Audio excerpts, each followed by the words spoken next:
In 2020, with the virus spreading all over the world, we entered lockdown. And having made it through lockdown, you know the feeling of being glued to your devices a bit too well. During the peak of lockdown, and chances are even now, all or a majority of your work has been online, and devices and social media have been your only source of work and, unfortunately, even comfort. But there are consequences to this. And unfortunately, we know a little too well what those are. Eye strains, constant headaches, back and neck problems, attention span decrease, worse quality of your sleep, and weaker social bonds, just to name a few. And I'm sure you're watching this video looking for a way to make this better. So today we'll be discussing how to have a healthier relationship with your technology and how to undergo a digital detox. I'll be discussing the 4 levels of detox that build on each other. So watch the entire video and then do the detox to the level that works for you. Hey friend, and welcome back to the channel. If you're new here, I'm Dan, and in this channel we explore the strategies and tools to become more effective and productive. So if you're anything like me and you're always eager to learn how to work smarter, please consider subscribing to the channel. But for now, let's just get started.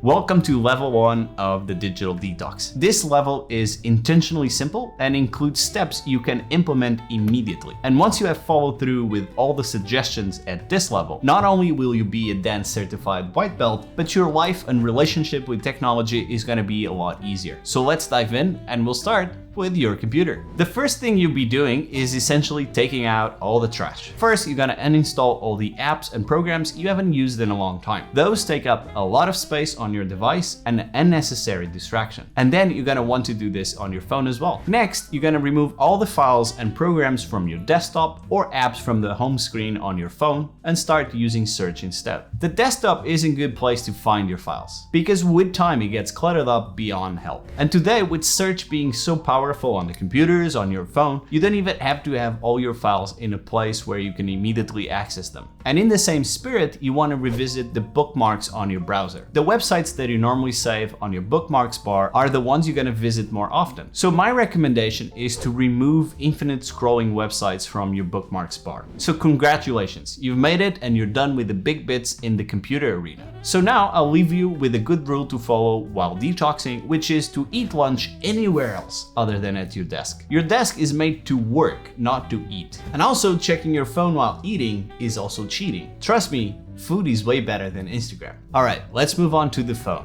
First, you're gonna turn off all sounds. Yes, vibration is a sound. You want to remove all the notifications and just leave phone calls and text messages. If it's truly urgent, people will call. What you're essentially doing is giving yourself fewer and fewer reasons to check your phone and allowing the phone to bring back your attention to it. And so another great principle to be mindful with your phone is not looking at it while interacting with other people. Not only with family and friends, but every single social interaction. And there you go. Once you have followed these steps, you have completed the first level of your digital detox. But there's more to be done, so let's move on to the next level. To get to the blue belt level, you need to start asking the right questions, such as, is this technology contributing to my goals, or does it help me to focus or leads to distraction? You will also learn how to quit bad habits and change how you interact with technology using systems. So let's go back to the computer for a moment on level 2. Here we're going to go through all your files, and first you're going to upload files you don't use regularly to the cloud. And you can do this with your files on your phone as well. Next, we'll go through organizing the files that are on your computer. Search is again so powerful now that filing is a thing of the past. You're gonna use fewer but bigger folders. Personally, I use a system of only 4 folders and then I just search inside each of them for what I need. Choose easy to remember names for your folders and files so you can always find anything quickly and you don't have to waste time navigating a maze of folders. And now to the easiest place to get lost in distractions, let's move on to the internet. What you want to do first is stop browsing and reading websites that do not contribute to your life. And for this, what you should do is to set a rule for yourself according to which you won't browse articles while working, and then batch reading of those articles during your leisure time or at the end of the day. Another way to stay focused while working is to install an extension that lets you block specific websites for a set period of time, so you won't be tempted to check your favorite social media while working. But social media is designed to be persistent, So you might also want to install a newsfeed burner on your computer to block news feeds from social media. Even with social media under control, you might have noticed that even email can be a big distraction and doesn't necessarily produce any great output. So what I like to do is set a rule for myself where I don't check any email before 11 a.m. Instead, I spend the first hours of my morning doing focus work on the projects that are gonna move the needle on my goals. And finally, at the end of the day, I like to close all the tabs and programs, delete or move all the files from downloads, empty the trash, and simply shut off the computer. And by clearing to neutral, you're helping future you get started. As for your phone, have you ever noticed how often you reach for it out of instinct? What you can do is try to carry your phone in a different pocket and instead put something else on the pocket that used to be for the phone. You'll become aware of how many times you reach for your phone out of habit and muscle memory alone. And when you try to reach for your phone and see that something else is there, you're gonna stop a few seconds, and what you wanna do is use those seconds to question if you really need to use the phone right now. When you get used to the new pocket, it's time to change it again. A good habit to have is to set your phone to airplane mode an hour before going to bed, and only disable it after completing your morning routine. No more checking Instagram immediately after waking up or just before going to sleep. As a bonus, flight mode actually saves a lot of battery life. And with that, you have completed the second level. So get ready, because in the next level, we're gonna talk about how you can become a black belt master.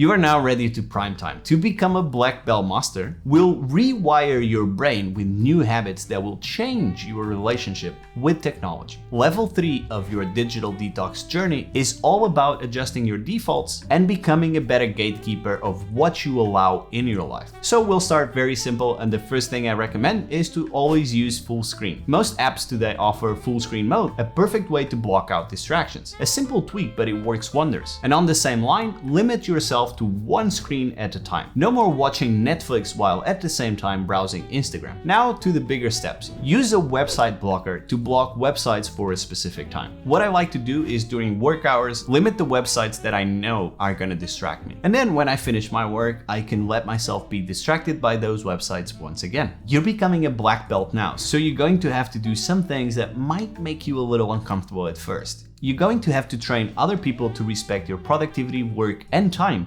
by using an out-of-the-office automatic response. Long-term sustainable email productivity is about selective ignorance. Let people know you're checking emails less often in order to be more productive, and this will definitely pay off. And finally, a real black belt move is to go one full day without your computer at all. Easiest days? Sundays. As for your phone, one of the simplest things you can do is to remove unnecessary duplicate apps. So for example, for communication, we have many different apps today. Maybe you can just keep one on your phone to use for all communications. For example, I prefer WhatsApp. That's the only messaging app that I use. And then what you can do is ask other people to communicate with you through that app. Now remember that you're on level 3 of this detox, and things are going to come easy, but they're going to be worth a lot. The next few rules are going to help you keep your phone aside and become independent of it. The first thing you should do is always leave your phone in another room or in a drawer or a backpack when working. Out of sight, out of mind. And when you come home from work, place your phone in a central place of your house rather than carrying it around with you. Now you have to get up if you need to check it. And the same way, you should recharge your phone in another room. This is also going to help you sleep better, as you won't be distracted or woken by flashing lights. And with that, congratulations, you're a black belt master. So get ready for level 4, where we'll take it all the way home. You're now ready for the last step of this digital detox journey. Your mission, should you choose to accept it, is to understand the power of less. Because the mantra of the Sensei is less is more, you will consciously remove or quit technologies or parts of it in order to simplify your life. The first thing you can do is make a conscious effort to rediscover paper and use it to replace tasks you do on your computer. This could be for to-do lists, goal setting, journaling, reading, calendars, shopping lists, draft presentations, and plan. And the best part about this is that our minds process abstract information more effectively when we jot down our ideas on paper. Next, you may consider creating a no-tech zone in your house. Your bedroom is the easiest to start with, and you can do this by removing all tech from it and ban technologies entering there. And yes, that includes your phone. You're a sensei now, so you have to make the big moves. And one of the obvious and most effective ones is to use fewer devices. Remove all tech that doesn't add value. This could be your tablet, phone, computer, smartwatch, or anything that you use. You'll know best. And now let's talk about the phone and what it means at this level. First, disable the browser app. This will stop you from going online to check non-work related information, such as the name of a TV show or the year a song was released. Force yourself to wait at least 24 hours before going online. You'll either remember it or forget about it altogether. And while you're disabling your browser, you can disable your email on your phone too. This will stop you from checking it throughout the day. Next, you have to realize that there's no sense in having a profile in all the social platforms available. So you want to keep only the ones that you love. Ideally, you want to keep a single social network. Now, to stop browsing your one social media on the browser of your phone, change your password to something impossible to remember and save it in a document on the cloud, so you need to retrieve it every single time. And then you log out after each session. No excuses. Finally, as a sensei, you want to keep your phone on airplane mode as default all day and only switch it off when you truly need to use it. And there you go, that's your digital detox. Now I know at this point you're thinking, then there's so much to take it all at once. And I agree. What you should take away from this video is not an infinite list of rules that you have to live by, but your key takeaways should be the big ideas from this and follow through with this detox till the level that you can. The idea is to simply make your life and relationship with technology a lot easier. It's utopian to believe that we can remove all tech from our life. What we can do, however, is be conscious on how we use our tech. And that's what a digital detox is all about. It's about being more intentional with our technology so that we can use it for our own benefit rather than get trapped by it. With a few simple adjustments, you have more free time than ever, you'll reduce your stress levels and generally be a happier human being. And after all, isn't that what we all are looking for? And that's it for today. I hope this video inspired you to make some changes in your relationship with technology. Let me know in the comments which level of mastery you have reached. If you enjoyed this video, you also love my next one where I talk about how to set your phone for productivity. So go watch that video right now, and I'll see you on the next one. Bye bye.